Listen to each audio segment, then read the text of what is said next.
Have you ever dreamed about a thinner phone with a smaller battery? No? I don't think anyone has. Lucky for you, Samsung made exactly just that. And I think it's pretty much a scam. So I was looking online and about 1 million people have already done a review on this. And I don't actually have the phone. What are you gonna do?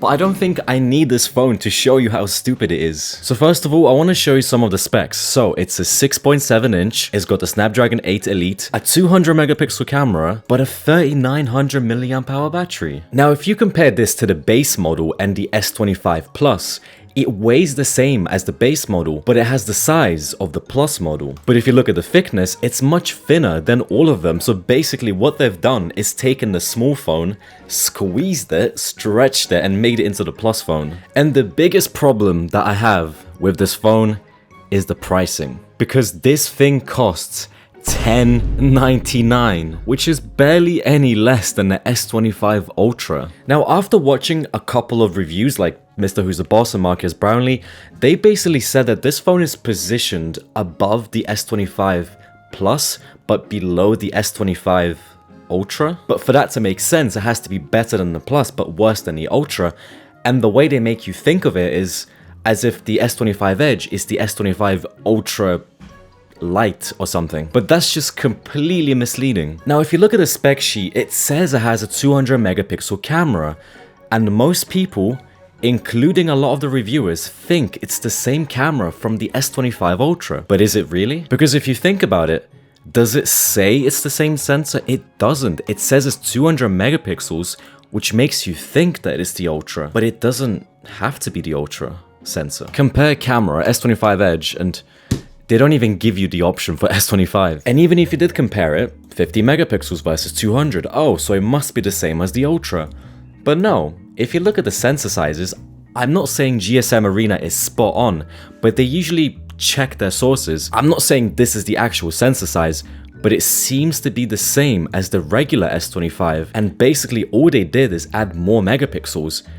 It is not the same size as the Ultra. Even in this Mr. Who's the Boss video, he showed that the S25 Ultra has noticeably more detail than the S25 Edge, which means it's not the same sensor, and most likely the situation is that they put the same sensor as the S25 and just put more megapixels to trick people. And notice this, the Edge has 2 cameras, the regular has 3 cameras, and the Ultra has 5 cameras. So how can it possibly be above the regular S25 but below the Ultra when it literally offers less than the basic S25? And it just keeps getting worse, because if you look at the battery, it's 3900 milliamps and the regular S25 is 4000, so it's got even worse battery than the regular S25. And you can't even say, oh, maybe it's the efficient chip or something.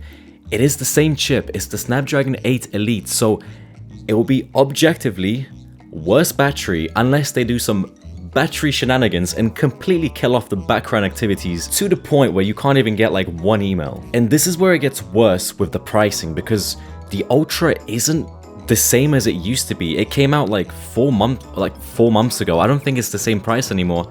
I'm finding listings on Amazon for £900, and then the regular S25 $750 officially from Amazon, which makes this like £350 cheaper than the supposed Edge, which is worse than the base model. And if you buy it refurbished, $599, bruh. Now I know what you're gonna say, this phone isn't supposed to be a budget model, it's supposed to be a way of paying more, but you don't want the Ultra, you want something different and experimental, which is where the Z Flips and the Z Folds come in. You pay significantly more for a form factor such as folding in half or folding open for a bigger screen, so you're basically paying more for less, but you're getting a certain feature. The problem with the Edge is that you're paying more for something that no one really asked for, and you're losing cameras and the battery. People are not willing to sacrifice batteries because that's like one of the most important things in a phone, and probably one of the biggest reasons why people even upgrade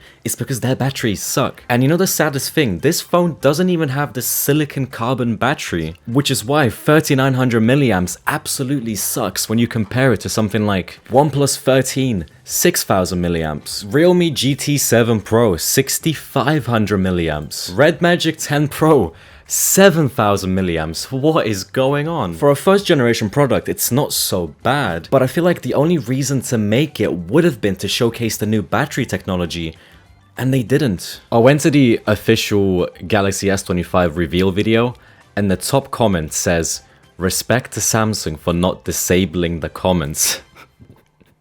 Bruh. Remember when the Edge was meant for curved screens? Man, I miss those. That's right. Why is it called the Edge when there's no Edge? It's S25 Slim. Also, Samsung is just edging us at this point. Now I can edge with the S25 Edge. And see, this is tricking people. So, it's the light version of the S25 Ultra.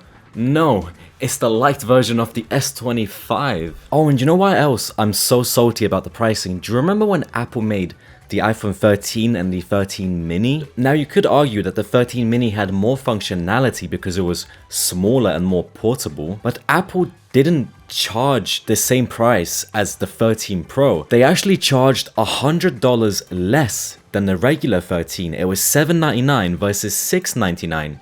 You paid less for less, which I think is a similar situation now where you're getting less, therefore I think overall it should cost less than the S25. And they're justifying the price by tricking people into thinking that it's an ultra light model. Even if you try to argue, okay, the S25 Edge has 200 megapixels, at least it has one up over the base model, at least as good as something, right? Well, I also think that 200 megapixels is pointless. What they want you to believe is that with the 200 megapixels, you don't need an optical zoom camera such as a 2x or a 3x, because if you zoom into 200 megapixels, you will essentially get a 50 megapixel image if you zoom in twice. And because of that, they call it a 2x optical quality zoom, which is like, okay, fair enough, but it's not optical zoom. Now let me show you something. I got myself the S23 Ultra to show you the 200 megapixels. And okay, it's not the S25 Ultra, but does it look like I have the money for it? Anyway, this is what the camera looks like, and as you can see, here's my setup. Here's my yoga. Now if I take a picture in 12 megapixels, as you can see, it looks pretty good. There's not much detail. But then I have the option for 200 megapixels. Actually, try to focus. I'll take the picture. You see, the processing took a second, which is not too bad.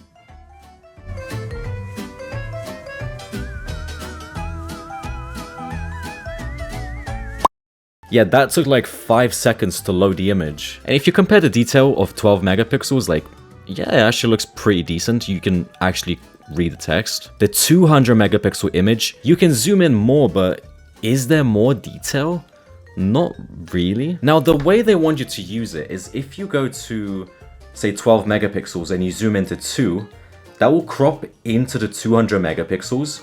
Then you take the photo and then you get a binned image, which is 12 megapixels, and it should look optical, but it's just not the same thing. My point is, 200 megapixels is not that good, it is not the same sensor, and it doesn't compensate for the missing lens that the S25 has. The S25 actually has a 3x optical zoom camera. It's not a very good one, it's worse than the Ultra, but it's still there. Dumbest Samsung ever, overpriced, unnecessary, and false advertisement. Nothing to do with Edge screens, true. Also not the slimmest Samsung, because that is still the A8 2015. Wait a second. Actually, no. 0.1 millimeters thicker. It's not the thinnest, but okay. Okay, so I didn't just clickbait, thank God. I want a bigger, better, longer battery life, not a credit card. Buy an S25 Plus instead, around the same price and better. Now, I actually agree with that. Most people would buy the S25 Plus for the bigger battery, not really the bigger screen. The S25 Edge is the other way round. It's got a bigger screen, which not so many people care about, but then it's got a smaller battery, which is like reverse psychology. It's basically exactly what people don't want. Now, I understand. There's some people out there that would pay more just to get a thinner phone, but they have sacrificed way too much. It shouldn't cost anywhere near an Ultra. It should cost $100 less than the base model, which would put it around $750, $699. It is actually worse than the base model, and because of the battery and the cameras, and the S25 Plus is just a better buy because it's the same size, a much bigger battery. Turns out 4900 milliamps.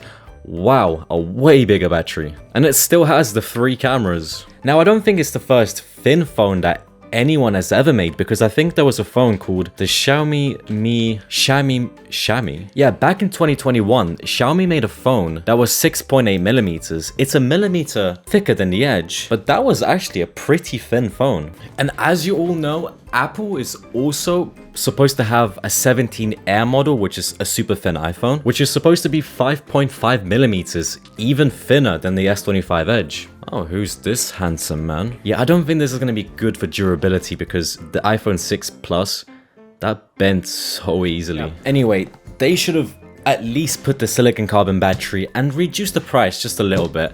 And maybe, just maybe, it would have been okay. But as it is right now, I think it's going to fail pretty badly.